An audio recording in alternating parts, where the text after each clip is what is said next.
If you're enjoying this video, smash that like button, subscribe, and hit the bell. Share it with your friends, and let me know in the comments where you're watching from. Every like and subscribe helps the channel grow. My name is James Harrison, and I've been a park ranger at Redwood National Park for the past 5 years. Before that, I served in Vietnam, something I don't talk about much. The towering redwoods help keep those memories away, most days at least.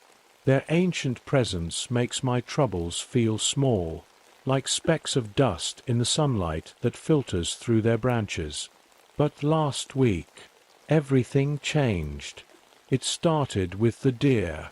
I was doing my usual morning patrol when I found the first one. The sight stopped me in my tracks. And trust me, after what I've seen in my life, that's saying something. The deer wasn't just dead. It was torn apart in a way I'd never seen before. The bite marks were all wrong. Too big for a mountain lion, too precise for a bear. Something about those marks sent a chill down my spine that had nothing to do with the morning fog. I radioed it in, took photos, did everything by the book. My colleagues suggested it might be a new predator moving into the area, maybe a pack of wolves. But deep down, I knew something wasn't right. The way the shadows seemed to move around the carcass, even when there wasn't any wind to stir the branches above. I told myself it was just my eyes playing tricks. Then I met Sarah Blackfeather, one of the local tribal elders. She was walking the tourist trail, something she rarely did, and she stopped me with a raised hand. Her eyes were dark with worry. "You've seen it, haven't you, Ranger Harrison?" she asked. "The shadow walker's work?" I remember laughing nervously. "Ma'am, if you're talking about the dead deer dash, this is no laughing matter." She cut me off. "Our people have known about it for generations. It walks in the shadows between the ancient ones." She gestured to the massive redwoods around us. "It hunts during the dark of the moon, and it's getting bolder." I wanted to dismiss her words as superstition. 20 years ago, I would have. But Vietnam taught me that sometimes the things we can't explain are the ones we need to fear most. Still, I was a park ranger. I dealt in facts, in things I could touch and see. "What exactly should I be looking for?" I asked, trying to humor her. Her answer made my blood run cold. "You'll see the shadows move against the wind. You'll find its kills scattered like breadcrumbs. And when it decides to hunt you, Ranger Harrison, you'll start seeing things that can't be real. Things from your past. Things from your nightmares." She touched the sleeve of my uniform, right where my service medals would have been if I was still in the army. "You carry dark memories, Ranger. It will use them against you." I watched her walk away, her words echoing in my head. That night, as I sat in my cabin writing up my reports, I saw something move in the corner of my eye. When I turned to look, the shadows on my wall seemed to twist, just for a second, like smoke in the wind. I told myself it was nothing, just my imagination, just the PTSD playing tricks again. I was wrong. So terribly wrong. 3 days after my talk with Sarah, the Thompson family came to the park. Just regular folks out for a weekend hike, Mom, Dad, and their teenage daughter. They signed in at the visitor center, took a map, and headed out on the Tall Trees Trail. They were supposed to be back before sunset. They never returned. I led the first search party myself. We found their backpack near Lookout Point. lunch still packed inside.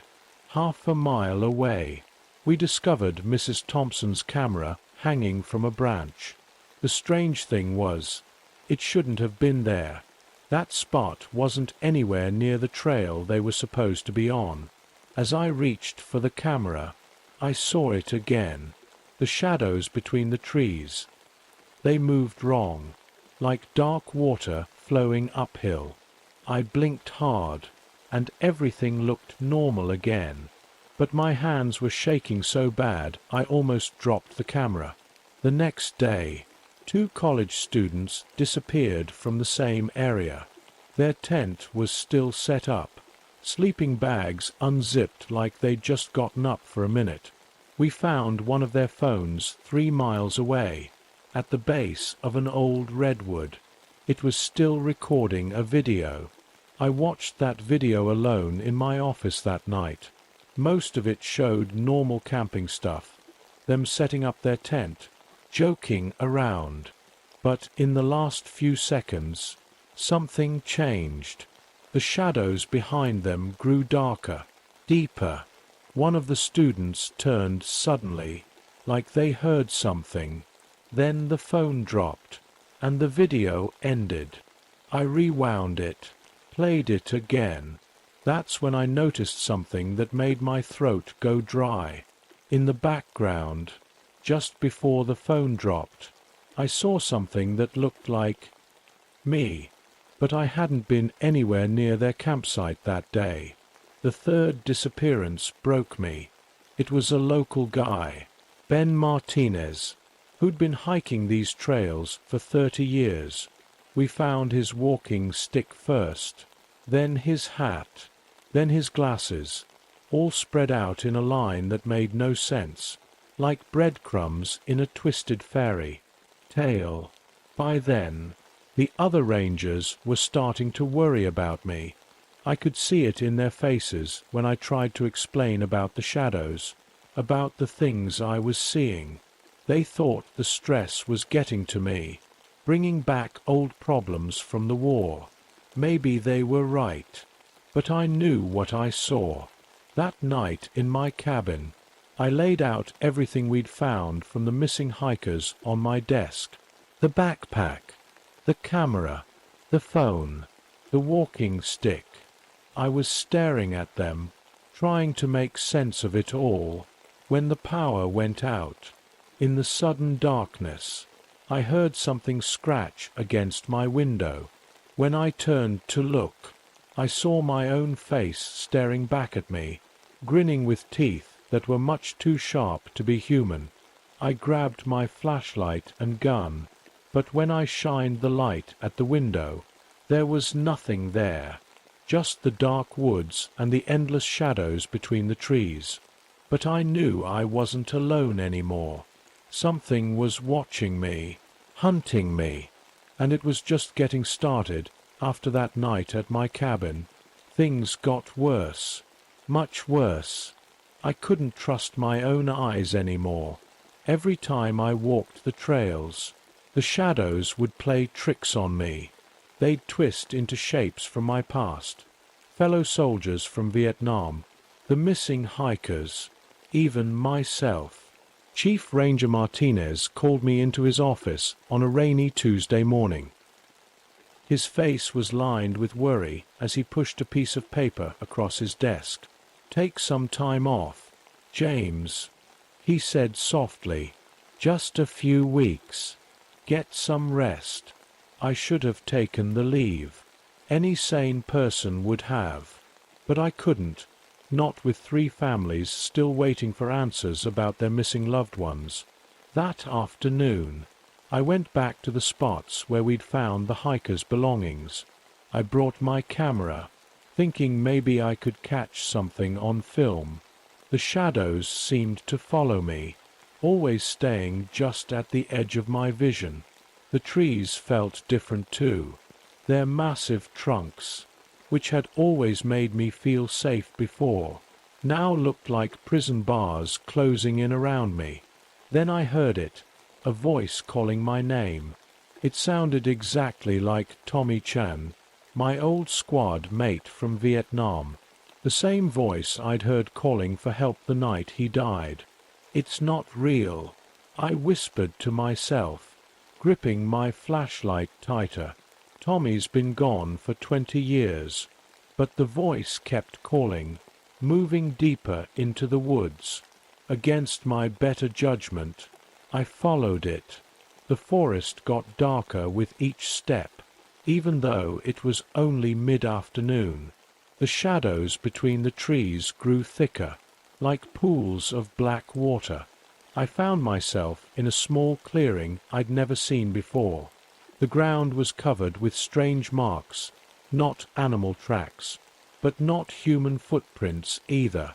They were too big, too deep, with claw marks at the edges. In the center of the clearing lay a single dog tag, identical to the ones I wore in Vietnam.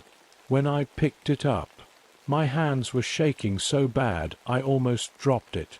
The name stamped on it was mine, but the date listed for death was tomorrow. A twig snapped behind me. I spun around, flashlight beam cutting through the darkness. For a split second, I saw it, a shape darker than the shadows around it, standing on two legs, but definitely not human. Its eyes reflected my flashlight beam like mirrors, and its mouth, God, its mouth was full of teeth that gleamed like steel in moonlight. I ran. I ran faster than I had since the war, crashing through branches and jumping over fallen logs. Behind me, I heard something following, not running, but moving through the shadows themselves, like ink flowing through water. When I finally made it back to my cabin, I slammed the door and grabbed my phone. I had to call someone, tell them what I'd seen. But who would believe me? The other rangers already thought I was losing my mind. As I stood there, trying to catch my breath, I noticed something that made my heart stop. The dog tag was still clutched in my hand, but now the death date had changed. Instead of tomorrow's date, it showed today's. And outside my window, the sun was starting to set. I spent that whole night at my kitchen table, surrounded by old books from the park's library and printouts from my computer. My hands were shaking as I turned each page, but I had to know what I was dealing with. Sarah Blackfeather's words kept coming back to me. Shadow Walker. I found mentions of similar creatures in different stories from around here. The local tribes talked about a tall, wolf-like being that could move through shadows and make people see things that weren't real. But one detail kept showing up that made my heart race. It was strongest during the blood moon. And wouldn't you know it, the next blood moon was tomorrow night. I called Sarah. She answered on the first ring, like she'd been waiting for me. "I need to know how to fight it," I said, not bothering with hello. There was a long pause before she answered. "Silver blessed by a tribal elder. That's the only thing that can hurt it. But James," she took a deep breath, "it knows when you're hunting it, and it hunts back." I drove to her house that morning. She gave me an old silver knife, wrapped in deerskin. It felt heavy in my hands, and the blade seemed to glow faintly in the early morning light. "My grandfather blessed this 50 years ago," she said. "He faced the Shadow Walker too. He survived, but—" She touched her left arm, which I noticed for the first time was badly scarred. It always takes something from those who fight it. Back at my cabin, I got ready. I cleaned my gun even though I knew bullets wouldn't hurt it. Maybe they'd at least slow it down. I packed extra flashlights, batteries, the silver knife, and a first aid kit. I also grabbed an old compass my dad gave me years ago. Something told me I couldn't trust the trails where I was going. As the sun started to set, I found strange marks scratched into my door, like claw marks, but they spelled out words in messy English. Come find them. I knew where I had to go. There was an area deep in the park where the redwoods were oldest, where no trails went. The other rangers called it the dead zone because radios and compasses didn't work there. It was where we'd found most of the scattered belongings from the missing hikers. Before I left, I wrote everything down in my ranger's log. If something happened to me, at least others would know the truth. The sun was almost gone now, and through my window I could see the moon rising, already turning a dark shade of red. The shadows in my room seemed to pulse with each passing cloud, like they were breathing. Then I heard it, 3 distinct knocks on my back door. When I looked, I saw myself standing there, still in my Vietnam uniform, smiling with those terrible teeth. It was time. The hunt was about to begin. But I wasn't sure any more who was hunting whom that I followed the claw marks on the trees. They led me deeper and deeper into the dead zone, where the redwoods were so old and so thick that almost no light reached the ground. The blood moon hung above the trees like an angry red eye, but its light barely made it through the branches. My flashlight beam caught movement everywhere I looked, but it was impossible to tell what was real and what wasn't. Shadows danced and twisted around the massive tree trunks. Sometimes they looked like the missing hikers, reaching out to me. Sometimes they were my old war buddies, and sometimes they were something else. The temperature dropped so fast I could see my breath. Then I heard voices, the Thompson family, calling for help. They sounded so real, so close. But Sarah had warned me about this. The Shadow Walker was trying to trick me, just like it had tricked its other victims. I gripped the silver knife tighter and kept walking.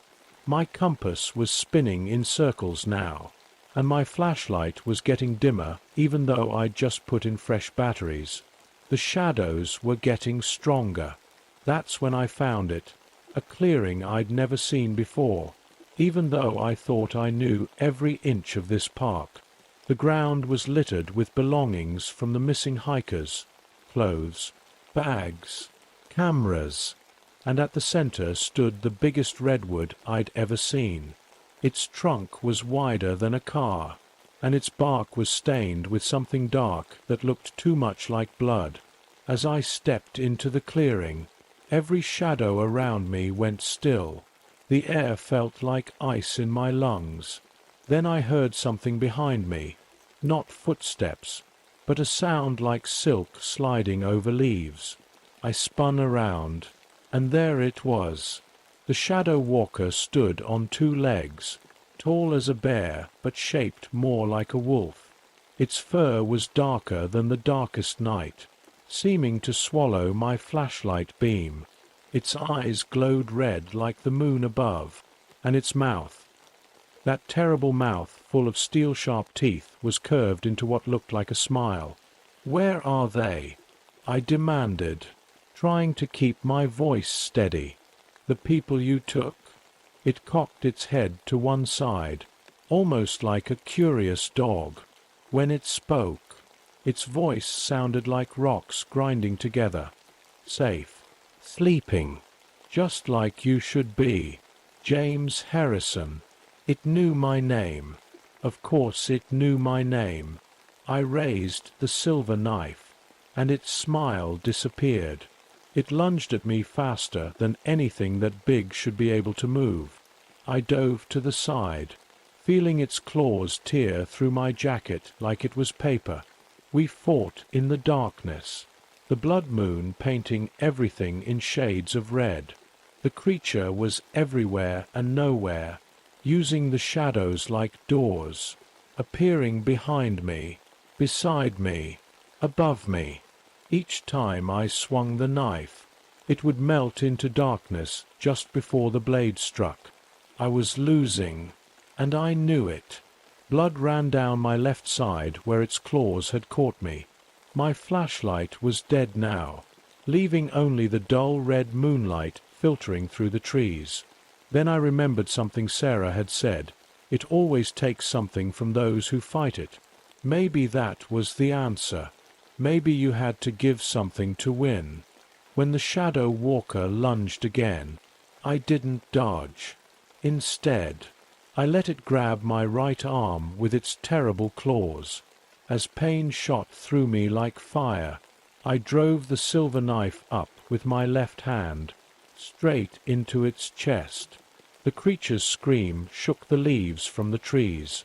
Its shadow form began to break apart like smoke in the wind. But before it disappeared completely, it looked at me with those red eyes and whispered, "Others will come." Then it was gone, taking my right arm with it. But in the sudden silence, I heard something else, voices, human voices, coming from inside the massive redwood. The missing hikers were alive, trapped inside the tree somehow. I'd won. But as I stood there, holding what was left of my arm and watching the shadows around the clearing, I couldn't shake the feeling that this wasn't really over. They found us all the next morning, me and the missing hikers. The rescue team couldn't explain how 9 people had survived inside a hollow tree, or why none of the victims remembered anything from their time missing. The official report called it a mass hallucination caused by some kind of gas leaking from the old redwood. I spent 2 weeks in the hospital. The doctors did their best with what was left of my right arm, but there was no saving it. They said I was lucky to be alive after losing so much blood. When they asked what happened, I told them it was a bear attack. It was easier than telling the truth. The Thompson family visited me before they went home. Their teenage daughter gave me a card she'd made. Inside, she'd drawn a picture of something dark standing between the trees, watching. When I asked her about it, she just shrugged and said she'd been having strange dreams since they found us. Sarah Blackfeather came to see me too. She didn't ask any questions. She didn't need to. She just looked at where my arm used to be and nodded sadly. "It will heal," she said, touching the bandages gently. But the shadows, they remember those who hurt them, and they're patient. I'm back at work now, doing desk duty at the visitor center. Chief Martinez says I can return to ranger work when I'm ready, but we both know I'll never walk those trails again. Not alone. Anyway, this is my last official report about what happened in the dead zone. Most of it is what everyone already knows. The missing hikers found alive, the bear attack, the hollow tree. But there's something I haven't told anyone else yet. Last night, as I was locking up the visitor center, I saw something in the window's reflection. The shadows behind my desk moved against the setting sun. Just for a second, they formed a shape, tall, wolf-like, with eyes that glowed like dying embers. And beside it, there was another shadow, smaller but just as dark, a shadow with my face. The silver knife that killed the Shadow Walker is hanging above my fireplace. Sometimes, late at night, I swear I can hear it humming, like it's warning me. Sarah was right. Others will come, and next time, they won't be hunting alone. But neither will I. End report. James Harrison, Park Ranger number 247, Redwood National Park.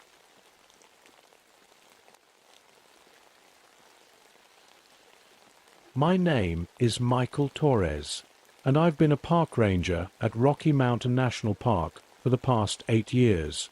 Before that, I was a rescue climber, helping people who got stuck in dangerous places on mountains. I thought I'd seen everything there was to see up here in the high country, But what happened last winter?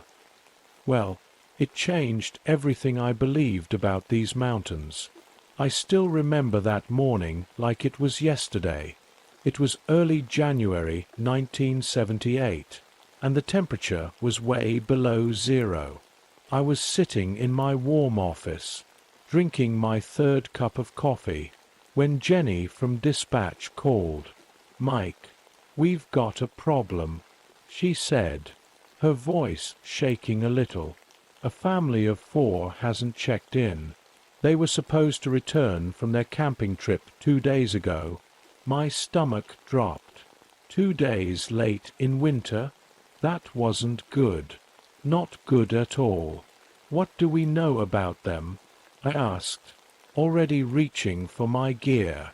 "The Hendersons, Mom, Dad, and 2 kids, ages 12 and 14. They're experienced campers, been coming here for years." They left a map of their planned route. Jenny paused. "Mike, they took the trail near Bear Lake. You know, the one where those other hikers disappeared last year." I did know. 3 hikers had vanished there last winter, and we never found them. The official report said they probably got lost in a storm and froze to death. But something about that case had always bothered me. I called my best rescue team, Sarah, our medical expert, Tom, who knew these mountains better than anyone, and Carlos, our newest member but already one of our strongest climbers. Within an hour, we were geared up and ready to go. As we loaded our equipment into the truck, I looked up at the mountains. The sky was clear blue, but something felt wrong. The birds weren't singing. The air felt heavy, like right before a big storm. But the weather report had promised clear skies all week. "You okay, boss?" Sarah asked, noticing my worried look. I forced a smile. "Yeah, just another day at the office, right?" If only I'd known then what was waiting for us up there. If only I'd listened to that feeling in my gut that was screaming at me to stay down here where it was safe. But I didn't. And that's how our nightmare began. The hike up started normally enough. The snow crunched under our boots as we followed the Hendersons' planned route. The sun was bright, but it didn't give much warmth. Every breath came out as a white puff in front of our faces. After about 3 hours of hiking, Tom raised his hand for us to stop. "Look there," he said, pointing to some marks in the snow. "Those are their tracks. They definitely came this way." We followed the footprints until we reached a small clearing between the trees. That's when we found their camp, or what was left of it. The tent was still standing, but something was wrong. The front was unzipped and flapping in the wind. Sleeping bags and supplies were scattered everywhere, like someone had thrown them around. Their backpacks were torn open, and half-eaten food packages lay in the snow. "Mike," Sarah called out softly. She was holding up a family photo she'd found on the ground. 4 smiling faces looked back at us, the Hendersons at some beach last summer.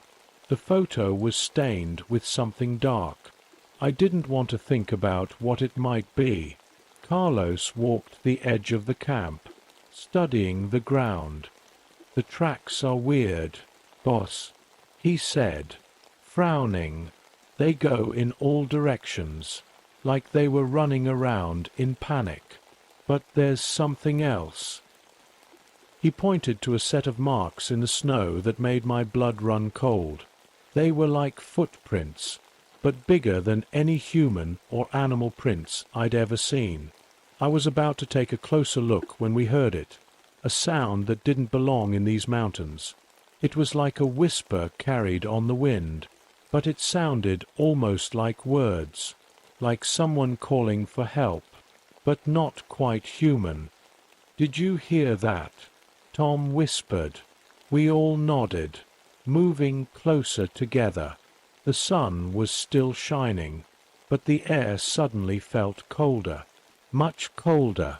That's when I noticed the clouds rolling in, dark, heavy clouds that seemed to come from nowhere. In all my years in these mountains, I'd never seen weather change so fast. "Pack up what you can," I ordered, trying to keep my voice steady. "We need to document this scene. But something's wrong. That storm shouldn't be here." As my team quickly photographed the camp and gathered evidence, I couldn't shake the feeling that we were being watched. The wind was picking up, and with it came more of those strange whispers. They seemed to be getting closer. Within minutes, the storm hit us like a wall. The sunny day turned into a white nightmare. Snow whipped around us so thick I could barely see my hand in front of my face. "We need shelter. Now!" I shouted over the howling wind. "Everyone, stay together." I tried calling base camp on our radio, but all I got was static. The temperature dropped so fast that the water in our bottles started to freeze. "Over there." Tom pointed to what looked like a cave entrance in the side of the mountain. We didn't have much choice. It was either that or freeze to death in the open. We huddled together in the cave, trying to warm up. Sarah pulled out our emergency supplies and handed around some protein bars. None of us felt like eating, but we had to keep our strength up. "That's no natural storm," Carlos said, his voice shaking. "I've never seen anything like it." That's when we heard it, a child's voice calling from somewhere in the blizzard. "Help! Please! Somebody help me!" Sarah jumped up. "That's got to be one of the Henderson kids." But Tom grabbed her arm before she could run out. "Wait! Something's not right. Listen!" The voice called again, but this time it sounded different, like it was trying too hard to sound like a child, and it was coming from a completely different direction. "Mommy, Daddy, where are you?" My skin crawled. The voice was moving around us, too fast for anyone to be running through that storm, and now it sounded like Mrs. Henderson. "Michael, Michael, please help us." I felt sick. It knew my name. "Nobody moves." I whispered, "Whatever's out there, it's not the Hendersons." Carlos huddled closer to the cave wall. What is it?" Before I could answer, Sarah's flashlight beam caught something moving at the cave entrance. Just for a second. Something tall and thin, with skin as white as the snow. Its eyes reflected the light like an animal's, but they were too big, too human. It disappeared so fast I almost thought I'd imagined it. Almost. The whispering started again, but now it was everywhere at once, and in the sound of the wind. I could have sworn I heard laughter. We stayed in that cave all night, taking turns keeping watch. Nobody slept much. The storm kept getting worse, and the temperature kept dropping. By morning, we were all shivering despite our warm gear. "We need to get back to base," Sarah said, rubbing her hands together. "We're not equipped for this." That's when Tom noticed it first. "Where's Carlos?" My heart stopped. Carlos had been right next to me when I last checked, just a few hours ago. His backpack was still there, but he was gone. There were no footprints leading out of the cave, no sign of a struggle. He had just vanished. "Carlos!" I called out, my voice echoing in the cave. "Carlos!" A voice answered back from the storm, but it wasn't Carlos. It was his voice, but wrong, like someone trying to copy it. "Help me, boss. I'm out here. I found something." Sarah grabbed my arm. "Mike, don't. That's not him." The fake Carlos voice called again, closer this time. Then it changed, becoming a horrible mix of Carlos and something else, something that shouldn't exist. We huddled deeper in the cave, but the cold was getting worse. Our breath came out in clouds that grew bigger as the temperature dropped even more. The walls of the cave started to frost over. "We have to move," Tom whispered. "It's trying to freeze us out." That's when I saw them. Marks on the cave wall that had been hidden under the ice. Old marks, carved deep into the rock. Pictures of a tall, skeletal creature with antlers, and below them, smaller drawings of people being eaten. My hands shook as I shined my flashlight on the carvings. I'd heard stories from the old-timers, tales they told about something that lived in these mountains, something that could control the winter itself, something that made people so hungry they'd— I couldn't finish the thought, but as I looked at my remaining team members, I could see the same fear in their eyes. We were trapped in here with it, and it was trying to make us hungry. A scream cut through the wind, a real human scream this time. It came from deeper in the cave. "That's Carlos," Sarah said. "That's really him."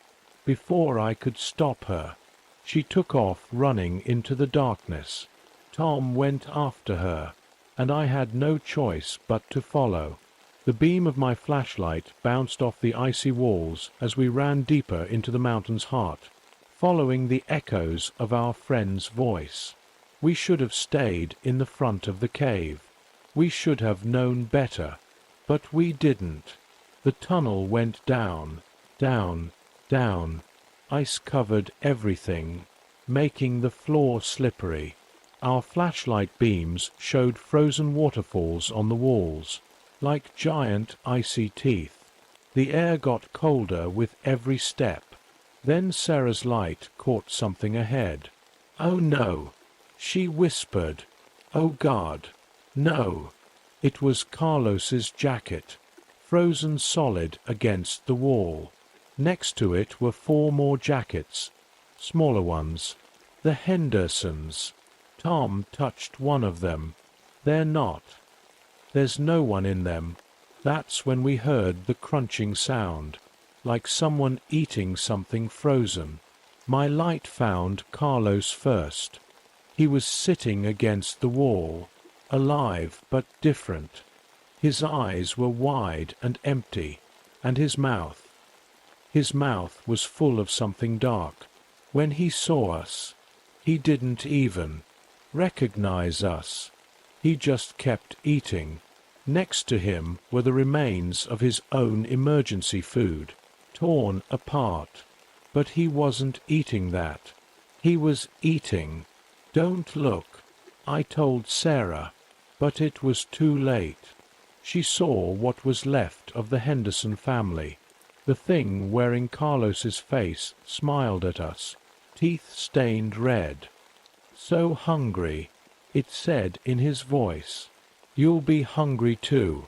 It makes you hungry, makes you need to eat, to survive."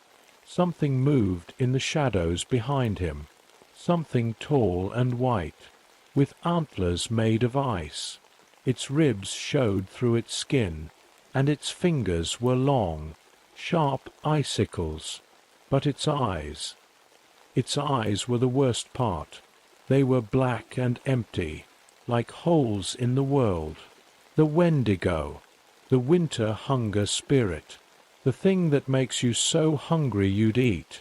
Sarah screamed and ran.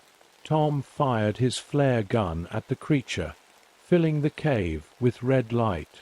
I grabbed my emergency kit and pulled out the flares and lighter fluid, my mind racing back to those cave drawings, to the old stories. Winter spirits, ice creatures. They had to hate. Fire. I whispered. It has to be fire. The Wendigo screeched, a sound like breaking ice and screaming wind. It moved so fast, grabbing Tom with those long fingers. I heard bones crack. Sarah, run up, I yelled, pulling out more flares. Get to the entrance. We'll follow. But Sarah was already gone, and somewhere above us, I heard her scream. I raced up the tunnel, leaving Tom behind. The Wendigo's screams echoed off the walls, mixing with the sound of the blizzard. Ice cracked around me as I ran. The cave was collapsing. I found Sarah near the cave entrance, backed into a corner. Her face was different now, hungry, just like Carlos. Her eyes had that same empty look. She was biting into her own arm. So hungry. Mike.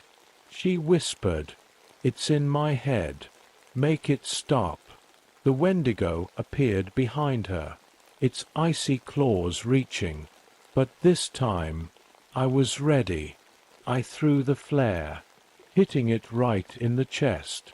The creature shrieked as flames spread across its body. The sound was like breaking glass and howling wind together. But it wasn't enough. The thing just got angrier. It grabbed Sarah with its burning claws. I heard her bones snap like twigs. "I'm sorry," I whispered, and threw the lighter fluid at both of them. The flames exploded bigger, brighter. Sarah screamed, not in pain, but in relief, like she was finally free. The Wendigo thrashed and howled, its icy body melting and cracking. The storm around us got worse, like it was trying to put out the flames. Snow and ice flew everywhere. The wind felt like knives on my skin. I kept throwing flares, watching the creature burn. Its antlers melted. Its long fingers broke off. But its eyes, those horrible black eyes, stayed fixed on me the whole time. Finally, it fell. The thing that used to be Sarah burned with it. The storm started to die down, and the cave got quieter. All I could hear was the crackling of flames and my own breathing. Tom was gone. So was Carlos. The Henderson family. I still see their faces in my nightmares. From that photo in the snow, that beautiful family photo. They found me 3 days later, half frozen but alive. I was the only one. They said I was mumbling about hunger and ice spirits, about things that couldn't be real. The official report said my team got lost in the storm, that we went crazy from the cold and the fear. But I know what happened. I know what lives in these mountains. I quit the rescue service after that, but I didn't leave the park. I couldn't. Someone needs to watch for the signs. The sudden storms, the missing people, the hungry thing that walks in the blizzard. Sometimes, on the coldest nights, I hear whispers in the wind. They sound like Sarah, like Carlos, like Tom. They beg me to help them, to join them. But I know better now. I know what hunger really means up here in the high country, and I keep my flares close, always ready, because winter is long in these mountains, and it's always hungry.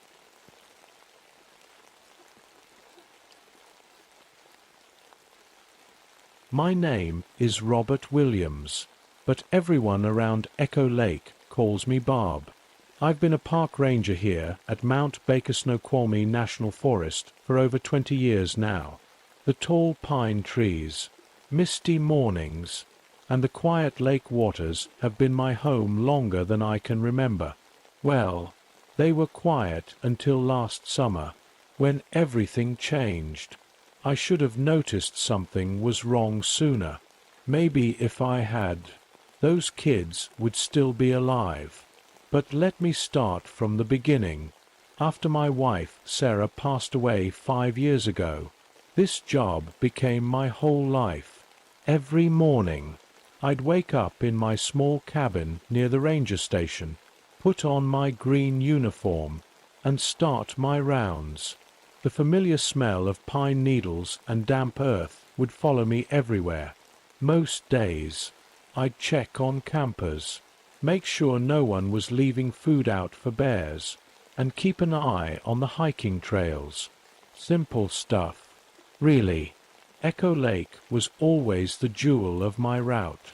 The water is so clear you can see straight to the bottom in the shallow parts, and on calm days, it reflects the mountains like a mirror.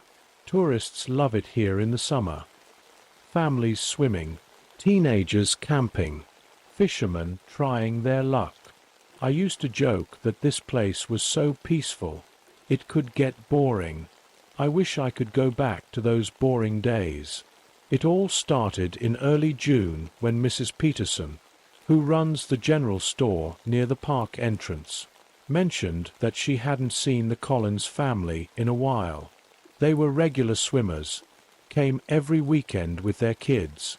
Maybe they just went on vacation, I thought, but something in my gut didn't feel right. That same week, I started finding weird things around the lake. Abandoned towels, a child's flip-flop with no mate, a perfectly good fishing rod just left on the shore. Little things that most people wouldn't think twice about, but after 20 years on this job, you develop a sense for when something's not right. Then the dreams started. I'd see Sarah standing by the lake at night, her white sundress moving in the wind, even though there wasn't any. She'd wave at me, just like she used to when I'd come home from work. But her eyes, they were different, empty, like dark pools of lake water. I told myself I was just lonely. That grief does strange things to a person's mind. But deep down, I knew this was something else. Something was wrong at Echo Lake, and I had to figure out what it was before anyone else disappeared. I just didn't know then that finding the truth would cost me everything. The day I found the cave changed everything. I was doing my usual walk around the lake, checking the less traveled paths, when I noticed something odd about the rocks near the north shore. There was a crack between two boulders, not very wide, but just big enough for a person to squeeze through. In all my years here, I'd never seen it before. Maybe the spring rains had shifted the rocks, or maybe I just hadn't been paying attention. I pulled out my flashlight and shined it inside. The beam caught something on the wall that made my heart skip a beat. Paintings, old ones, red and black marks that looked like they'd been there for hundreds of years. I'm not a small man, but I managed to squeeze through that gap. The cave wasn't very deep, maybe 30 feet, but every inch of the walls was covered in those paintings. Most of them showed the same thing, a long, snake-like creature in the water, with people swimming above it. In some pictures, the creature had its mouth open, full of teeth. In others, it seemed to be reaching out with something like tentacles, grabbing the swimmers. But the strangest paintings showed people holding their heads, like they were in pain. Above them, the creature seemed to be sending out wavy lines toward their heads. I'd never seen anything like it in any of our park's historical records. As I was studying the paintings, my flashlight caught something else, something that made my blood run cold. There, in the corner of the cave, was a pile of modern stuff, a waterproof watch, a few phones, car keys, and a bracelet I recognized. It was the one Mrs. Collins always wore when she came swimming with her family. I backed out of that cave fast, my heart pounding. The sun was setting by then, turning the lake orange. For the first time in 20 years, that beautiful view scared me, because now I knew something was in that water, something that had been there long before any of us came to Echo Lake. That night, the dreams about Sarah were worse than ever. But this time, she wasn't just standing by the lake. She was trying to tell me something, her mouth moving but no sound coming out. And behind her, in the dark water, I could see something moving, something big. I woke up covered in sweat, my alarm clock showing 3:33 a.m. From my cabin window, I could see the lake in the moonlight. The surface was perfectly still, like glass, too still, and somewhere in the back of my mind, I could have sworn I heard whispers, whispers that sounded an awful lot like Sarah's voice, calling me to come to the water. I tried to warn people about the lake. I really did. I put up no swimming signs, told people the water was being tested for bacteria. Most folks listened, but you know how teenagers are. They think they're invincible. That's why my heart sank when I saw the three of them setting up camp near the lake one Friday afternoon. 2 boys and a girl, probably around 16 or 17. They had a beat-up old tent and were laughing as they tried to set it up.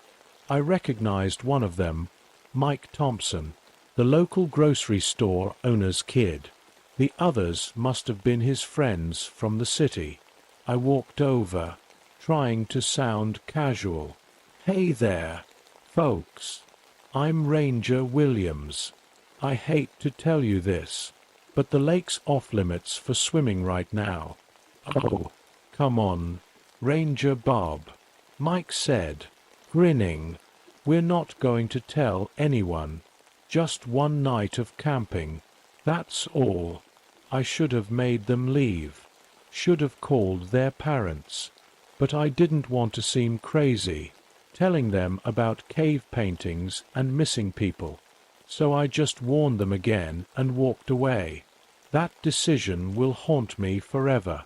That night, the whispers in my head got stronger. But this time, they weren't Sarah's voice. They were screaming for help. I grabbed my flashlight and ran to the lake. The teens' campsite was empty. Their tent was open, sleeping bags all messed up like they'd left in a hurry. And there, at the edge of the water, I saw 3 sets of footprints leading in. I shined my light across the lake. At first, I saw nothing. Then, about 50 feet out, I spotted someone's head above water. It was Mike. He was just floating there, staring at nothing. "Mike!" I shouted. "Mike, swim back to shore." He turned to look at me, and I'll never forget his face. His eyes were empty, just like Sarah's in my dreams.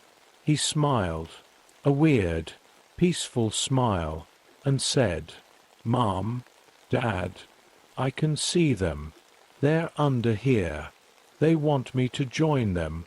Before I could do anything, he went under. I didn't even see him struggling. He just sank. I dove in after them. The water was so cold it knocked the breath out of me. My flashlight beam cut through the darkness, showing nothing but endless black water. Then I saw something move. Something huge. It wasn't like any fish or animal I'd ever seen. It was like a giant snake, but with things like arms reaching out from its sides, and its eyes. They glowed with a light that seemed to reach right into my brain. Suddenly, I wasn't in the water anymore. At least, not in my mind. I was back home with Sarah, on our last day together. She was sick in bed, asking me not to go to work, to stay with her. But I went anyway. When I came back that evening, I fought against the memory. This thing, whatever it was trying to drown me in my own grief. I kicked hard toward the surface, my lungs burning. When I finally reached the shore, I threw up lake water and lay there shaking. The lake had taken those kids, just like it had taken the Collins family, and who knows how many others before them. And now I knew why.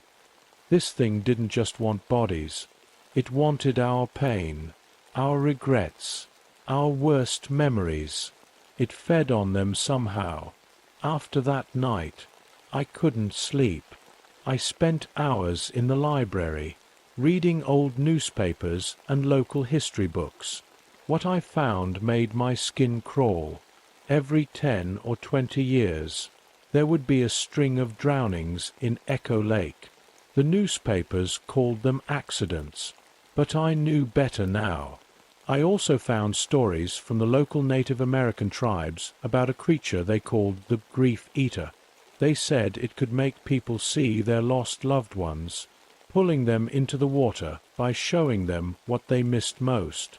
That's why they never built villages near the lake. The more I learned, the more I understood.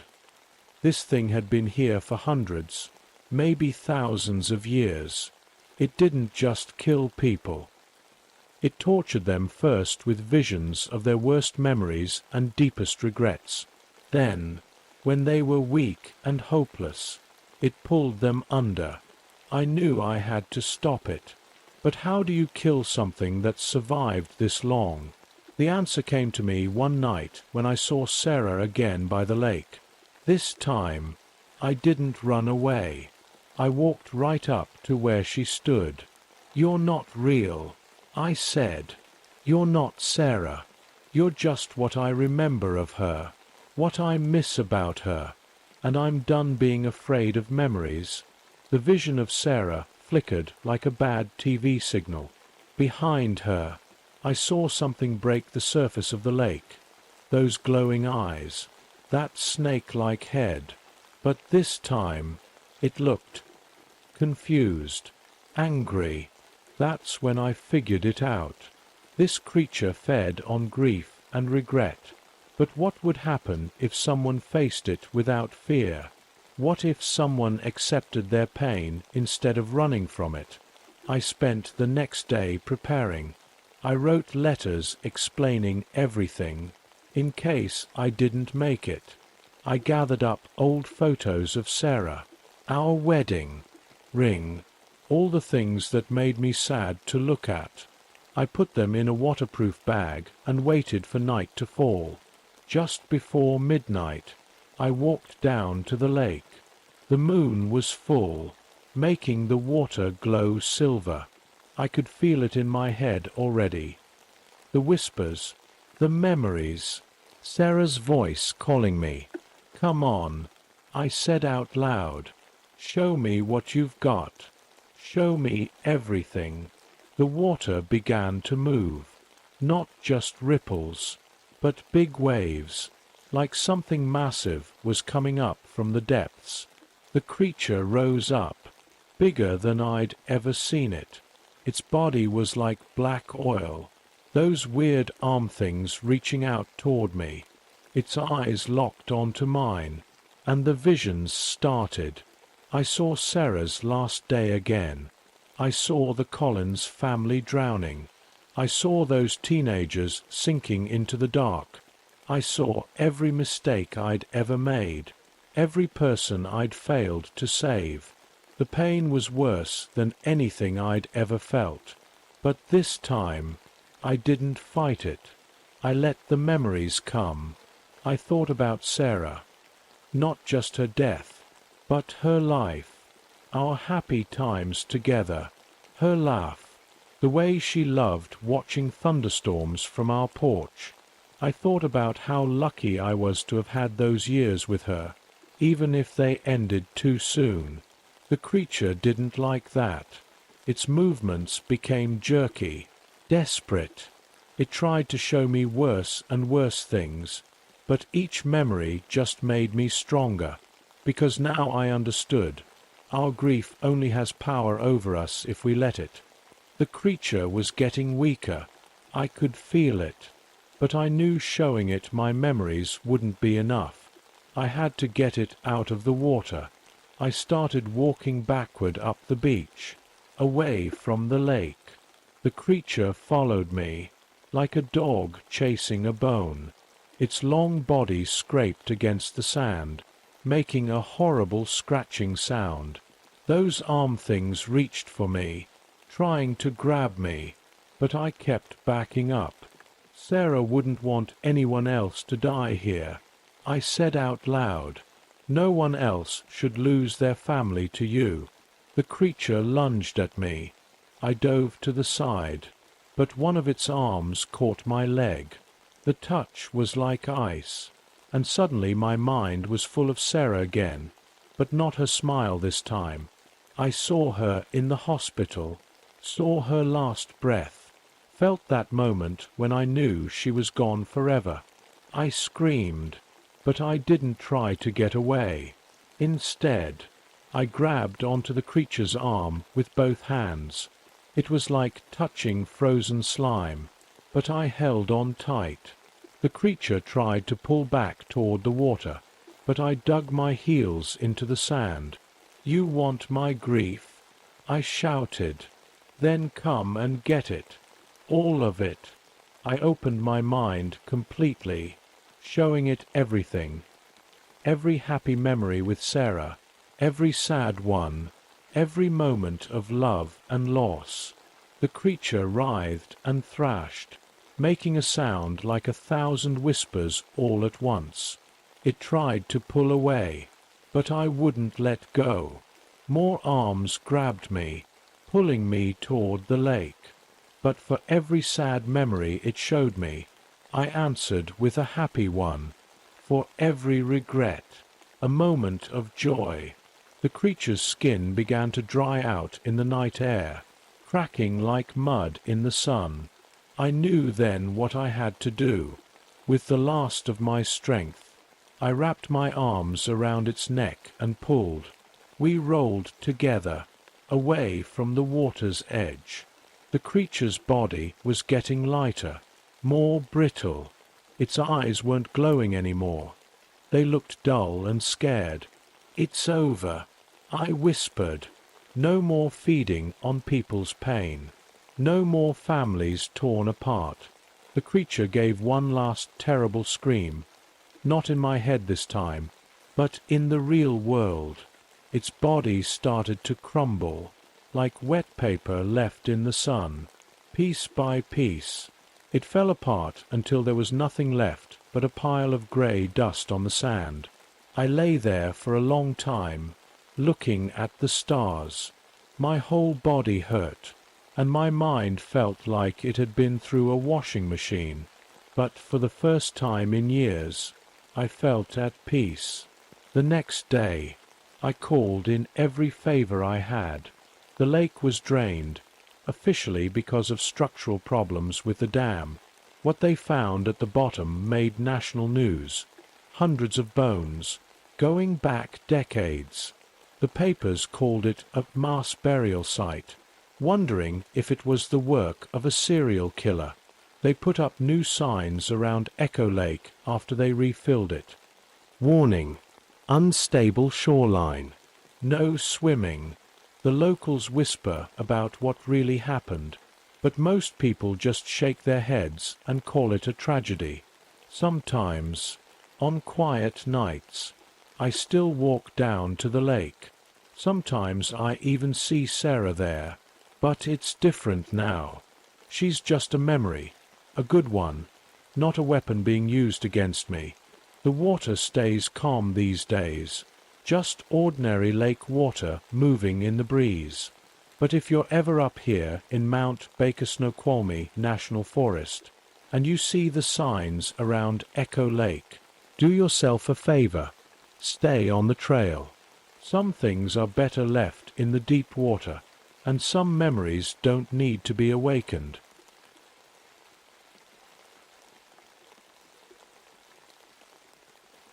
My name is Catherine Martinez, but everyone calls me Kate. I never thought I'd find myself writing this down, but people need to know what happened in Yellow Pine last year. After 8 years in the Marines, I thought I'd seen everything that could scare a person. Turns out, I was wrong. Dead wrong. I became a forest ranger in Boise National Forest because I wanted peace and quiet. The kind of quiet you can only find among towering pines and crisp mountain air. My little ranger station sat at the edge of Yellow Pine, a town so small you could walk from one end to the other in 10 minutes. Just me, my German Shepherd Rex, and endless miles of wilderness to patrol. Everything was normal that first spring. The snow was melting. Wildflowers were starting to peek through, and I was settling into my routine of trail maintenance and checking on campers. Then the animals started acting weird. It began with the deer. Usually, spring means watching them come down from the mountains, their young following behind on wobbly legs. But this year, they were actually running away from the high country. Not just a few, but hundreds of them.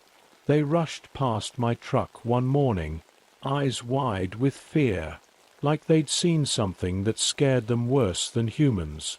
Then the elk followed, and the moose. Even the bears were moving, which made no sense at all. I'd never seen anything like it in my 15 years of outdoor work. Something's wrong up there, I told my partner, Mike Reynolds, one morning as we sat in the station drinking coffee. Mike had been a ranger here for 20 years, and his face grew serious as I described what I'd seen. Maybe we should check the old records, he suggested, running a hand through his graying hair.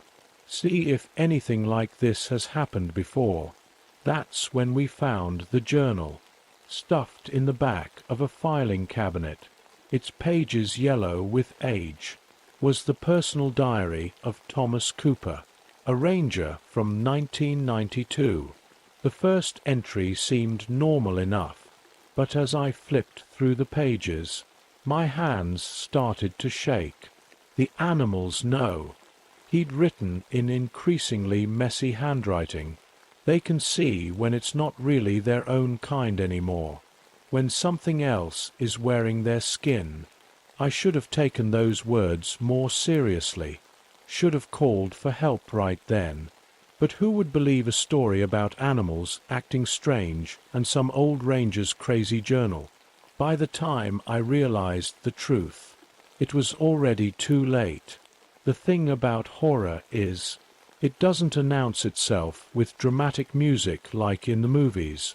Sometimes it creeps in slowly, disguised as something normal, until one day you look around and realize everything you thought you knew about the world was wrong. The first real sign that something was terribly wrong came on a Tuesday morning. I was checking the hiking trails when I found fresh deer tracks that just stopped, right in the middle of a muddy path, like the deer had vanished into thin air. Next to the tracks was something that made my stomach turn, a set of prints I'd never seen before. They started as deer hooves, but halfway through changed into something else, something with long claws that dug deep into the mud. I radioed Mike right away. "You need to see this," I said, trying to keep my voice steady. While I waited, Rex, my shepherd, wouldn't stop growling at the tree line. I'd never seen him act like that before. His fur was standing straight up, and he kept backing away from the forest. Mike arrived 20 minutes later in his ranger truck. As I showed him the tracks, his face went pale. "Kate," he said slowly, "remember that journal we found? There's something else you need to see." Back at the station, Mike pulled out more old files. 3 hunters had gone missing in these woods back in '92, the same year Thomas Cooper wrote that journal. They never found the bodies, but they did find their camp, torn apart like it had been hit by a tornado, with strange tracks all around it. That night, I couldn't sleep. I sat at my kitchen table reading Cooper's journal again, Rex curled up nervously at my feet. The more I read, the more my hands shook.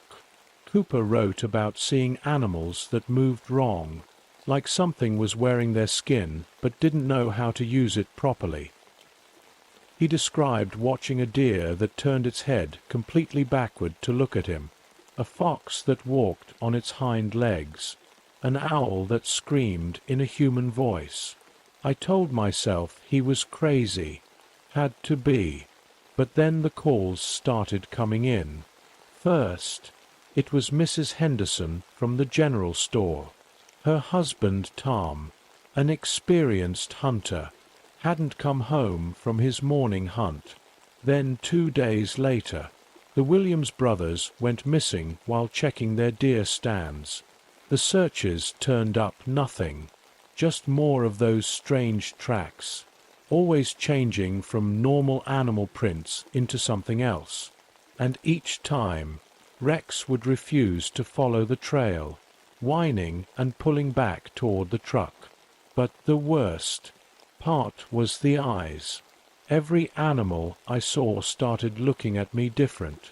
The squirrels, the birds, even the fish in the streams, they'd stop and stare with this awareness, like there was something else looking out through their eyes, something that knew me.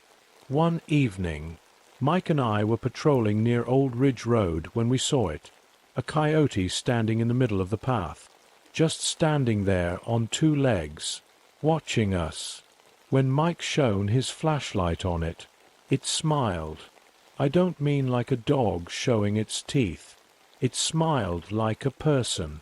Before we could do anything, it dropped back to all 4s and ran into the bushes. Mike's hand was shaking so bad he dropped the flashlight. Cooper wasn't crazy. He whispered, "God help us, Kate." He wasn't crazy at all. That's when I knew we were dealing with something impossible. Something that could turn our quiet forest into a nightmare. And it was just getting started. The old-timers in town had a name for it. They called it a skinwalker. But by the time I learned what that meant, it was already hunting us. Things got worse fast after that night. Way worse. Every day brought new reports of missing hikers or weird animal sightings. The local police were stumped. They'd never dealt with anything like this before. Neither had I. But something in my marine training kept telling me to trust my instincts. And my instincts were screaming that we were in serious danger. I started carrying my old service pistol loaded with silver bullets. It was Mike's idea. He'd been researching local legends about skinwalkers. The old stories say silver hurts them. He told me. I felt silly doing it, but at that point, I was willing to try anything.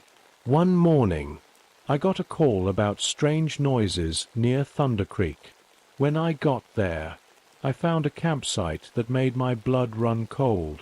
The tent was shredded, but not like a bear attack. The tears were too precise, like someone had used scissors. The campers' clothes were laid out neatly on a log, like they'd been carefully removed.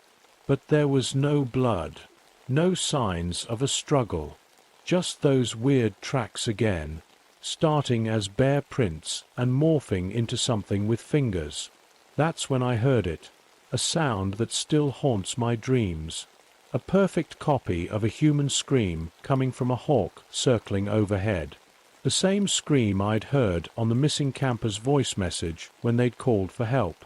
I raised my gun, hands shaking, and fired. The silver bullet hit the hawk's wing.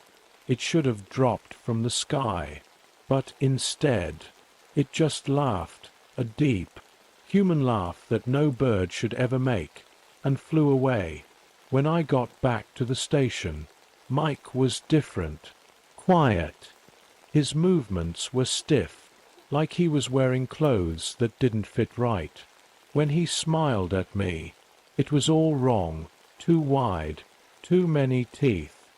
"Everything okay?" I asked, my hand inching toward my gun. "Never better, Kate," he said, but his voice had a strange echo to it, like two people talking at once. I just had the most interesting walk in the woods, saw things differently. That's when I noticed his eyes. They weren't Mike's warm brown anymore. They were yellow, with slits like a cat's. As I watched in horror, they changed back to normal, like someone flicking a switch. "See you tomorrow, partner," he said, walking past me with that stiff, wrong movement. The forest is so beautiful this time of year. You should really take a closer look at things. A much closer look. I went home and threw up. Then I called Bobby Running Bear, an old hunter who lived on the edge of town. His grandfather had told him stories about skinwalkers, stories I now desperately needed to hear. "Silver won't kill it," Bobby told me, his voice grave. "Just makes it angry. It's getting stronger, gathering power. Each animal, each person it possesses adds to its strength. And your friend Mike? He's not your friend anymore. He's just another skin for it to wear." I looked out my window at the darkening forest. Somewhere out there, the thing that used to be my partner was waiting, and I had no idea how to stop it. That night, I added a new page to Cooper's old journal. "If anyone finds this," I wrote, "stay away from yellow pine. The animals here, they aren't what they seem, and neither are the people anymore." Little did I know, the next day would bring me face to face with the skinwalker itself, and it would be wearing my partner's face when it tried to kill me that I woke up early the next morning to Rex barking like crazy. When I looked outside, my heart stopped. Every tree around my cabin was surrounded by animals. Deer, foxes, owls, even a couple of bears, all standing perfectly still, all staring at my window with those wrong, human-like eyes. Then Mike stepped out from behind a tree. Only it wasn't really Mike anymore. He moved like a puppet on strings, his head tilted at an impossible angle. "Come out, Kate," he called, but his voice kept changing between his own and something deeper, older. "Let's talk about what you've learned, about what you've been writing in that journal." I grabbed my gun, Cooper's journal, and my radio. Rex wouldn't stop growling as I backed toward my truck. But when I opened the door, I found all 4 tires slashed, not by claws, by a knife. It wanted me to know it was smart. The animals started moving closer, making a tight circle around my cabin. Mike, or the thing wearing Mike, smiled that terrible two-eyed smile. "The old ways are best," it said through Mike's mouth. "Hunting on 2 legs is fun, but I prefer 4. Or wings, or claws.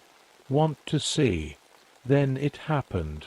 Mike's body just changed.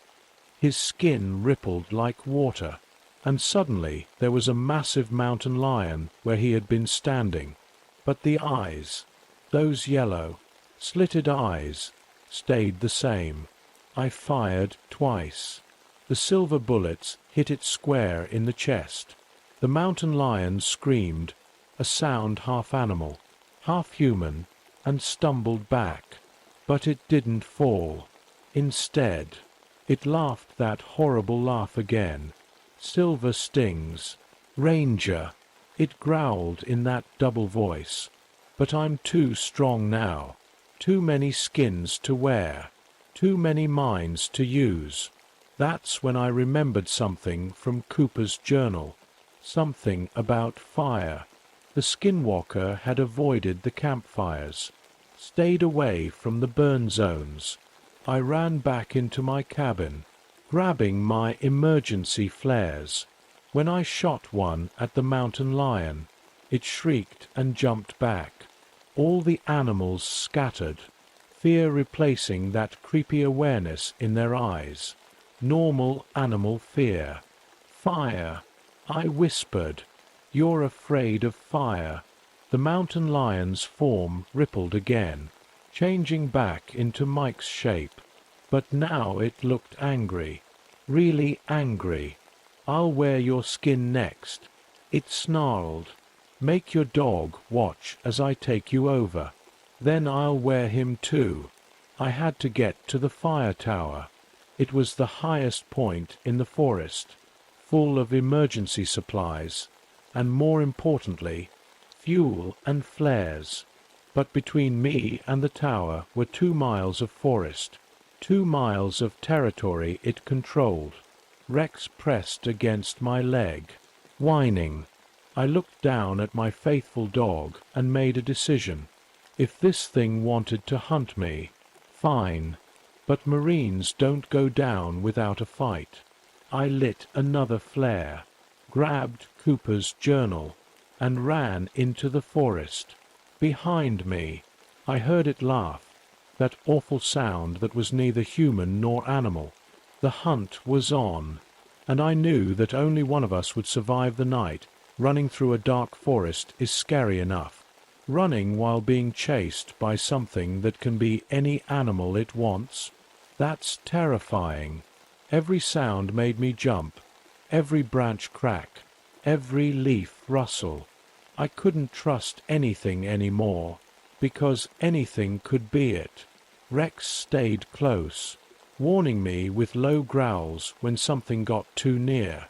We dodged an owl that dive-bombed us with human laughter, jumped over a creek where the fish had human eyes. Twice, we had to change direction when we spotted wolves moving in weird, upright ways through the trees. The fire tower was getting closer. I could see its dark shape against the night sky. Just a quarter-mile to go. That's when I heard it, a deep growl that shook the ground. I turned around slowly, already knowing what I'd find. There stood the biggest grizzly bear I'd ever seen. But its face was still partly Mike's, twisted in a horrible grin. The sight made my stomach turn. Nowhere left to run. "Kate," it said in that awful double voice, "give up now, and I'll make it quick." I threw my last flare, but the bear was ready. It knocked it aside with one massive paw. Rex lunged at it, trying to protect me, but the bear swatted him away like a toy. My brave dog hit a tree with a yelp and lay still. "Rex!" I screamed. Something snapped inside me. This thing had taken my partner, threatened my town, and now hurt my dog. Enough was enough. I ran for the tower. Behind me, the bear crashed through the trees, getting closer with each step. My lungs were burning, but I couldn't stop. Up the metal stairs I went, taking them 2 at a time, the whole tower shaking as the bear started climbing after me. Inside the tower's small room, I found what I needed: emergency fuel cans and a whole box of flares. I could hear the metal groaning under the bear's weight as it climbed. The tower swayed dangerously. When the bear reached the top, it changed back into Mike's form to fit through the door. But its eyes were still animal, still hungry. "You've got nowhere left to hide," it said, moving closer. "But I'll give you a choice. Join me willingly. Share your skin with me. We could be so powerful together." I looked at my possessed partner, my friend, and felt tears in my eyes. "I'm sorry, Mike," I whispered. Then I broke open the fuel cans and threw my last flare. The fire caught instantly. The skinwalker screamed. Not Mike's scream, not an animal scream, but something ancient and terrible. It tried to change shape, shifting between bear, mountain lion, wolf, human, too fast to follow. But it was trapped. I ran for the stairs, but the fire was faster. The whole tower was going up. I had one chance. There was a maintenance ladder on the far side. I climbed over the railing, found the ladder with my feet, and started down. The tower collapsed when I was still 15 feet up. I jumped, hit the ground hard, and rolled away from the falling metal and flames. Above me, one final scream cut through the night, then silence. I found Rex alive but hurt near the tree. As I held him, watching the tower burn, the forest seemed to wake up. Animals ran past us, but normally this time, just regular animals, scared of the fire. The evil presence was gone. I could feel it.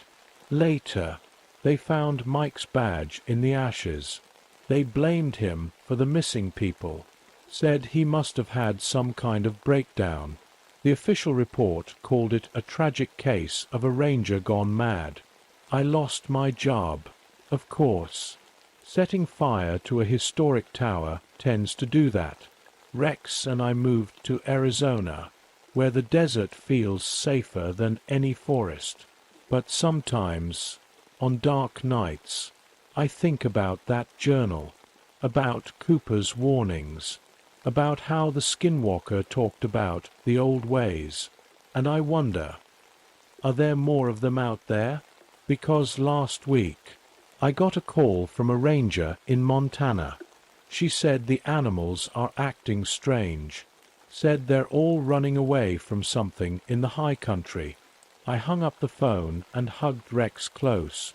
Some mysteries should stay in the forest, but if you're ever in the woods, and you see an animal that doesn't move quite right, or has eyes that look too human, run. Run as fast as you can, that it's been a year since that night at the fire tower. The townspeople of Yellow Pine still whisper about what happened, making up their own stories about Mike's madness and the missing people. Sometimes I want to tell them the truth, but who would believe me? The official investigation cleared me of any wrongdoing, said I acted in self-defense when my disturbed partner attacked me. They found enough evidence in the woods, torn up camps and scattered belongings, to blame everything on Mike. Poor Mike, who only ever wanted to protect the forest he loved. Rex recovered from his injuries, though he still gets nervous around large animals. Can't say I blame him. We moved to a small town in Arizona, where I took a job as a security guard at a museum. No forests nearby, just desert and open sky. It's different, but it feels safer. I keep Cooper's journal locked in a fireproof safe. Sometimes I take it out and read it, comparing his experiences to mine, looking for clues I might have missed, warnings about other places these things might be. Last month, I got another call, this time from Olympic National Forest in Washington. A ranger there described animals fleeing the area, strange tracks that changed shape, people going missing. My hands shook as I listened. "What should we do?" she asked me. I told her about the fire, about how these things fear it. Then I wished her luck and hung up quickly. Part of me wanted to go help, but a bigger part knows better. Some battles you only survive once. Still, on quiet nights when the wind blows just right, I think about Mike, about all the missing people, about that thing wearing their skins like clothes, and I wonder if burning down one fire tower was really enough to stop something that ancient, that powerful. Yesterday, I got a letter from Bobby Running Bear. He said his grandfather used to tell stories about skinwalkers appearing in cycles, like seasons. Said they sleep for years between hunts, gathering strength. At the bottom of his letter, he wrote, "The one you fought wasn't the last, Kate. It wasn't even the strongest. They're out there, waiting, and they remember you." I watched the sunset after reading that, holding Rex close. The desert stretched out before us, safe and empty, but somewhere to the north, in darker, deeper forests, something is waking up. So I keep my flare gun ready, keep training Rex, keep watching the news for stories about strange animal behavior in national parks, because deep down, I know Bobby's right. The skinwalker wasn't the last of its kind, and next time, somewhere in another quiet forest town, when the animals start running and people start vanishing, maybe I'll be ready. Maybe I'll be strong enough to face another one. But for now, I'll stay here in the desert sun, where the only shadows are my own, and try to forget the sound of a hawk screaming with a human voice. Try to forget those yellow eyes, and hope that when the next skinwalker rises, someone else will be brave enough or foolish enough to stand against it, because some monsters don't stay dead. They just find new skins to wear.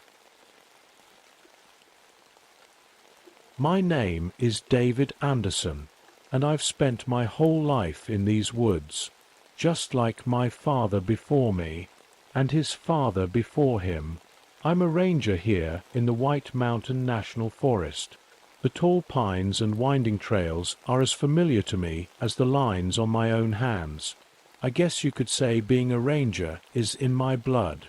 I never thought I'd be telling this story. Most days, I wish I could forget it ever happened. But with what I've been seeing lately, the strange burn marks on trees, the weird tracks in the ashes, I know I have to share what happened back in '97. People need to know the truth, especially my grandson Tommy, who's now working these same trails. That summer was the worst drought we'd had in decades. Everything was bone dry, like kindling just waiting for a spark. We rangers were all on edge, knowing one cigarette butt or forgotten campfire could turn the whole forest into an inferno. But what actually happened was far worse than any normal forest fire. I remember the day it all started. My new partner, Jamie Collins, had just joined us, fresh out of training, eager as a puppy, with a smile that reminded me of my own son. Jamie was smart and quick to learn, but he hadn't grown up here like I had. He didn't know the forest's secrets, didn't understand that sometimes the old stories the locals told weren't just stories. Another dead deer? Jamie asked that morning, crouching next to the blackened remains we'd found just off Trail 23. That's the third one this week. I knelt down beside him, my knees creaking. 45 isn't old, but the forest has a way of adding years to your joints. Something wasn't right about these animal deaths. The burns were too concentrated, too precise. Forest fires spread. They don't target specific spots like this. Mr. Chan at the general store was telling me about some old legend, Jamie said, standing up and wiping his hands on his uniform. Something about a fire demon in these woods. Pretty wild. Right. I didn't answer right away. Normally, I'd brush off such tales. But my grandfather used to tell me stories too. Stories about something ancient in these mountains, something that could make fire dance at its command. As a kid, I thought they were just scary bedtime stories. Now, looking at another perfectly charred carcass, I wasn't so sure anymore. The air felt different too. Not just the usual dry heat of drought season, but something else. Something that made the hair on the back of my neck stand up, like the feeling right before a lightning strike, but constant. And sometimes, when the wind blew just right, I could swear I smelled something burning, even when there wasn't a fire for miles around. Little did I know then, but those burned animals were just the beginning. If I had known what was coming, the terror, the loss, the pain, maybe I would have grabbed Jamie and run far from these mountains. But I didn't know. And now Jamie, well, that comes later in the story. First, I need to tell you about the old burial ground, and why some things in these woods should never be disturbed. The burial ground wasn't on any official maps. I only knew about it because my grandfather had shown it to me when I was a boy. It was in a small valley, surrounded by old oak trees that seemed to lean inward, like they were protecting something. The ground there felt different, harder, almost like it was pushing back against your feet when you walked on it. That evening, after finding the burned deer, I decided to check on the burial ground. I didn't tell Jamie where I was going, just said I needed to patrol a different sector. The sun was setting, painting the sky orange and red, when I parked my truck at the end of the old service road. The walk to the burial ground usually took about 20 minutes, but that day, everything felt wrong. The birds weren't singing. The usual chattering of squirrels was missing. It was like the whole forest was holding its breath.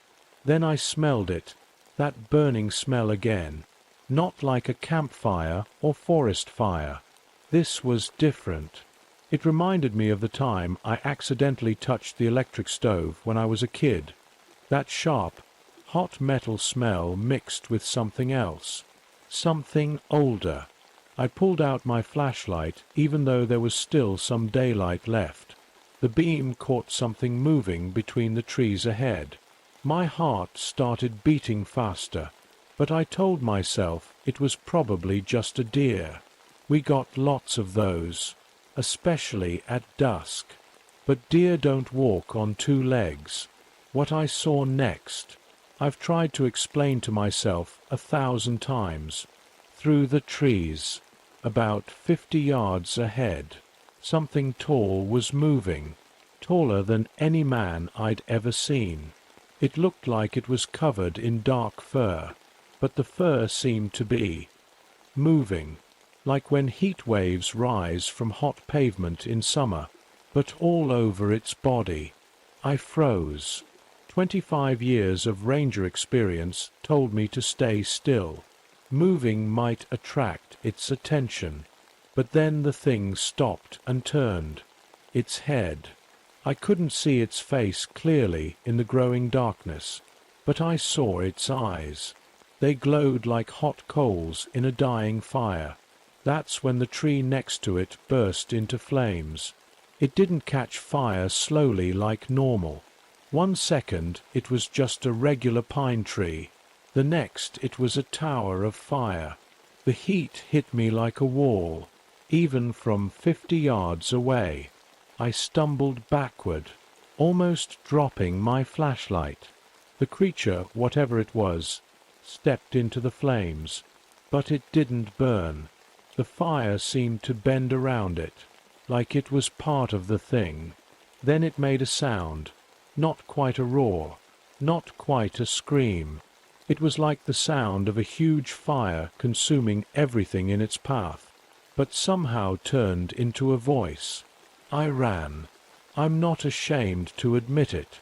In all my years as a ranger, I'd faced down angry bears, rescued people from flash floods, and handled every kind of emergency you can think of. But this was different. This was wrong. When I got back to my truck, my hands were shaking so bad I could barely get the key in the ignition. As I drove away, I looked in my rearview mirror. Through the trees, I could see an orange glow where I'd been, and somehow I knew it was watching me leave. I didn't sleep that night. I sat at my kitchen table with a cup of coffee that went cold, thinking about what I'd seen, about my grandfather's stories, about the burial ground, and about Jamie Young, eager Jamie, who was supposed to patrol the East Sector tomorrow, right near where I'd seen that thing. I had to warn him. But how do you tell someone that you saw a giant creature that can make things burst into flames? How do you make them believe you without sounding crazy? I didn't know it then, but I was running out of time. By this time tomorrow, everything would change. And Jamie would become the creature's next victim. I tried calling Jamie early the next morning, but he didn't pick up. That wasn't like him. He always answered his phone. My stomach felt like it was tied in knots as I drove to the ranger station, going faster than I should have. When I got there, Jamie's truck was already gone. On his desk was his daily patrol route sheet. He was heading straight for the area where I'd seen that thing. I grabbed my radio and tried to contact him. "Jamie, come in. Over. Static. Jamie, this is David. Please respond. Over. More static." I ran to my truck and started driving toward his patrol route. The morning sun was bright, but the air felt heavy, like right before a big storm. That burning smell was back, stronger than ever. Then I heard Jamie's voice on the radio. He was breathing hard. "David, David, are you there?" His voice was shaking. "I'm here. Jamie, what's wrong? There's something out here. Something big. And the trees. They're just catching fire for no reason." I pressed harder on the gas pedal. "Jamie, listen to me. Get out of there. Now. Head back to the main road." "Oh God." Jamie's voice cracked. "I see it. It's looking right at me. The eyes. They're like fire. Run." I shouted into the radio. "Jamie, run." What I heard next will haunt me forever. Jamie screamed. Not a normal scream, but the kind that comes from seeing something your mind can't handle.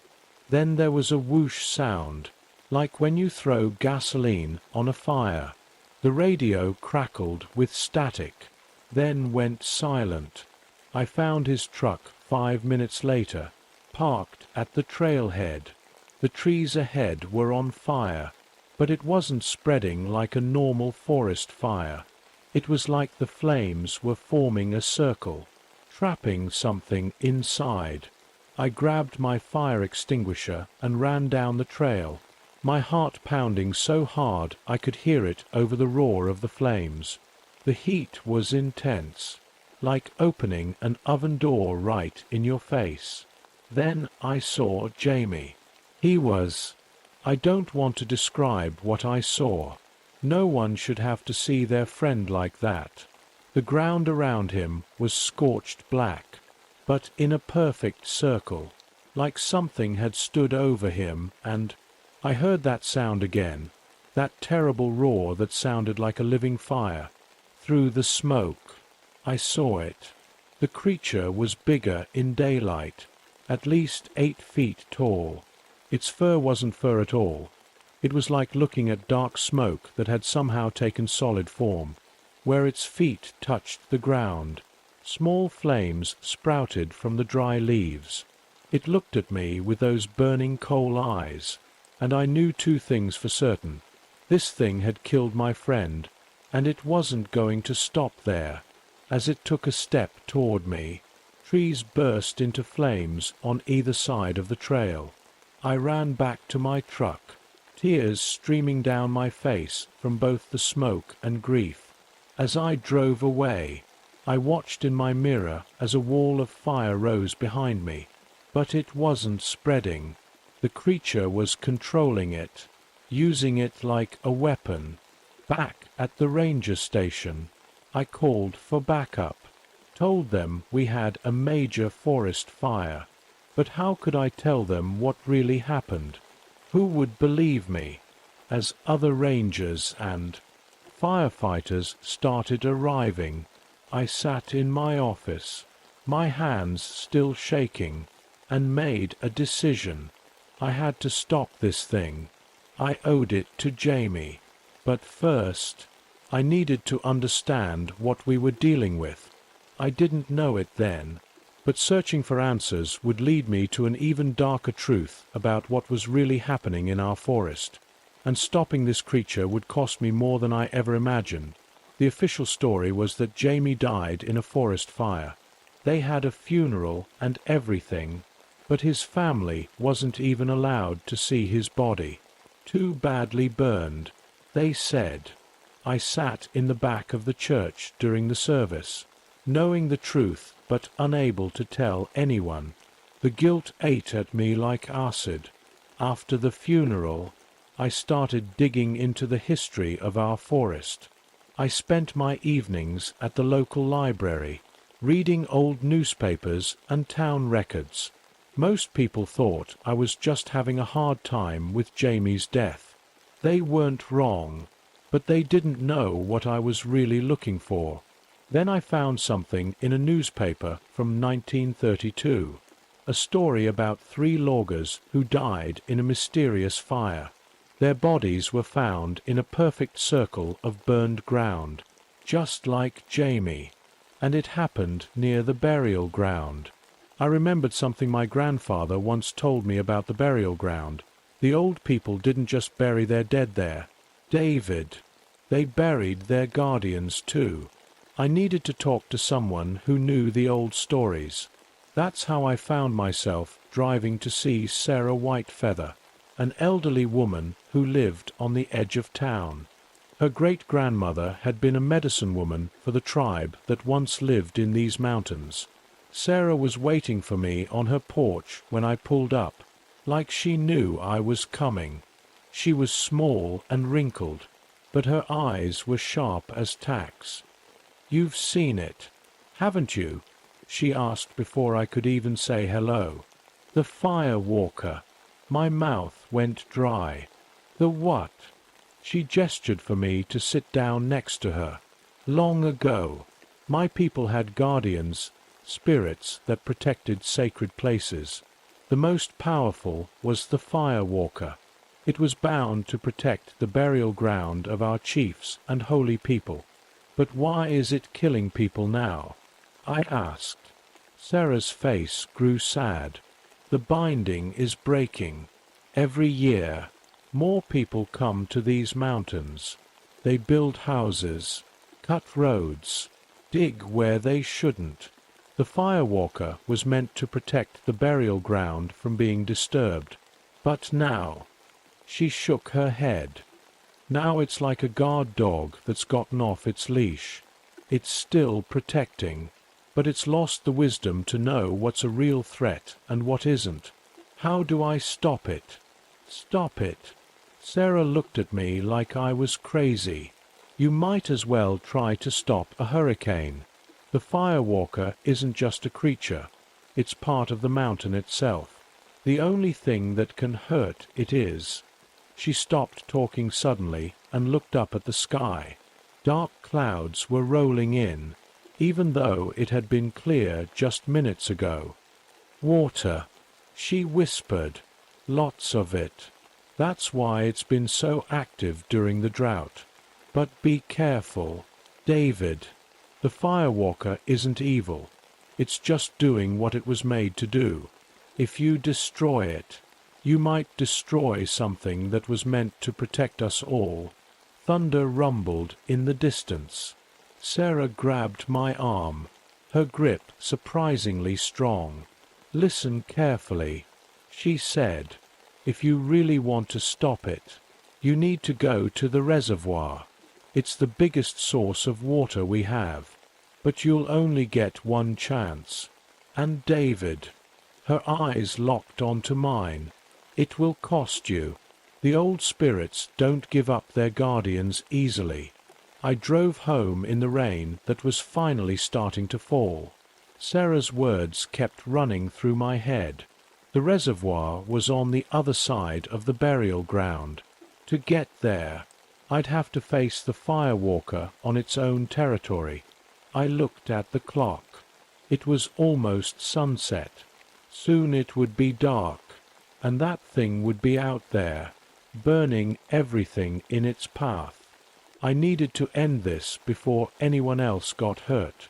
What I didn't know then was that by tomorrow night, half the forest would be on fire, and I'd be fighting for my life against something that should have stayed buried in the ancient past. I spent that night gathering what I needed: maps, flashlights, a handheld radio, and every bottle of water I could carry. The weather report said a big storm was coming. For once, I was grateful for bad weather. Around midnight, the emergency radio crackled to life. Multiple fires had broken out near the burial ground. Not normal fires. These were moving against the wind, spreading in patterns that made no sense. The Firewalker was on the move. I grabbed my gear and headed out. The night sky was orange with the glow of distant flames. As I drove toward the reservoir, I could see other ranger trucks racing around, their lights flashing through the smoke. They were fighting the fires, but they were fighting them wrong. You can't stop a fire that thinks. The road to the reservoir was blocked by fallen trees, trees that looked like they'd been pushed over by something big. I'd have to go on foot. The smoke was getting thicker, and that burning smell was everywhere now.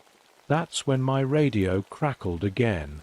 It wasn't a human voice this time. It was that sound, that roaring, crackling sound that had haunted my dreams since Jamie died. But now it seemed to be saying something. One word, over and over. Protect. The hair on my neck stood up. The Firewalker knew I was here. It knew what I was planning. I started walking toward the reservoir, keeping close to the trees. The smoke made it hard to see more than a few feet ahead. Every shadow looked like a tall figure, every burning branch like glowing eyes. Then I heard it, heavy footsteps behind me. The ground shook slightly with each step. I turned around slowly, and there it was. The Firewalker stood maybe 20 feet away. In the dark, I could see it clearly for the first time. Its body was like living smoke, darker than the night around it. Fire rippled under its skin like blood through veins. Its face. I don't have words for its face. Imagine if smoke could form a face, with holes like hot coals for eyes. I know what you are, I said, my voice shaking. I know you're supposed to protect this place, but you're hurting people who aren't a threat. The creature tilted its head, like it was listening. For a moment, I thought maybe I could reason with it. Then it raised its arm, and the tree next to me exploded into flames. I ran, not toward my truck. I knew I couldn't outrun it that way. I ran toward the reservoir. The fire walker followed, setting everything in its path ablaze. The forest was becoming an inferno. My lungs burned from the smoke. My eyes were watering, but I could see the reservoir ahead, a dark stretch of water reflecting the orange sky. If I could just make it there. Lightning flashed overhead. The storm was getting closer. I heard thunder, then something else, a sound like 1,000 campfires roaring at once. I looked back. The fire walker had grown. It was like a tower of dark smoke now, 3 times taller than before. Fire swirled around it like a tornado. As I watched, it opened what seemed to be its mouth, and I heard that word again, protect. The real battle was about to begin, and somewhere in the back of my mind, I remembered Sarah's warning, "It will cost you." I was about to find out exactly what that meant. The rain started falling as I reached the edge of the reservoir. Not just regular rain. It was coming down in sheets. Steam hissed up wherever the raindrops hit the burning ground around me. The fire walker was right behind me, its burning eyes lighting up the smoke like 2 terrible stars. Every step it took left burning footprints in the wet ground. The rain seemed to make it angry. Its body was shrinking and growing, like it was fighting to keep its shape. I backed up until my feet were in the water. The reservoir stretched out behind me, dark and deep. My plan had seemed smart back at Sarah's house. Now, standing here, I wasn't so sure. "You want to protect the burial ground?" I shouted over the storm. "Then come and get me." I splashed deeper into the water. The fire walker stopped at the edge, steam rising around its feet. For a second, I thought maybe it wouldn't follow. I was wrong. It stepped into the water, and the whole reservoir started to steam. The rain was coming down harder now, and lightning flashed across the sky every few seconds. The fire walker's body was getting smaller, but its eyes were burning brighter than ever. That's when I dove deep into the water. I could hear it following me. The water around me was getting hot, like a bathtub that's too warm. I swam deeper, my lungs burning for air. In the dark water, I could see an orange glow following me down. My plan was simple. Lead it to the deepest part of the reservoir. Water puts out fire. Enough water might put out a fire walker, but I hadn't counted on one thing. It was faster than me in the water. As I turned to look, I saw those burning eyes right in front of me. A huge hand made of smoke and fire reached for me. I tried to swim away, but it grabbed my legs. The pain was worse than anything I'd ever felt. Even underwater, it could burn. I screamed, bubbles rushing from my mouth. But then something strange happened. As it held on to me, the fire walker started to change. The water around us was spinning, creating a whirlpool. Steam bubbles were rising everywhere. Those burning eyes started to dim. It was being pulled apart by the water, its smoke-like body dissolving. But it wouldn't let go of my legs. We were both being pulled down, deeper and deeper. My lungs were about to burst. Black spots were dancing in front of my eyes. With my last bit of strength, I kicked hard with my burning legs. Finally, it let go.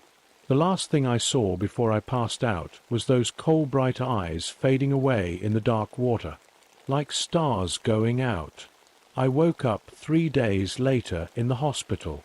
They told me some hikers had found me washed up on the reservoir shore. My legs. Well, the doctors did their best, but fire that hot does damage nothing can fix. I've been in this wheelchair ever since. The official report said it was the worst forest fire in the area's history. They blamed it on the drought, on lightning strikes, on anything they could think of. Nobody believed my story about a smoke creature with burning eyes. But here's the thing, the burial ground is still there, untouched by any of the fires. And sometimes, late at night when I can't sleep because my legs are hurting, I look out my window at the mountains, and I wonder, did I really destroy the fire walker, or did I just weaken it? My grandson Tommy works these forests now. He's about the same age Jamie was. Every time he goes out on patrol, I make sure he carries extra water, just in case, because on hot, dry nights, when the wind blows just right, I swear I can still smell something burning in those ancient woods, and sometimes, in my dreams, I still see those eyes, glowing like hot coals in the dark, waiting to protect what was always theirs.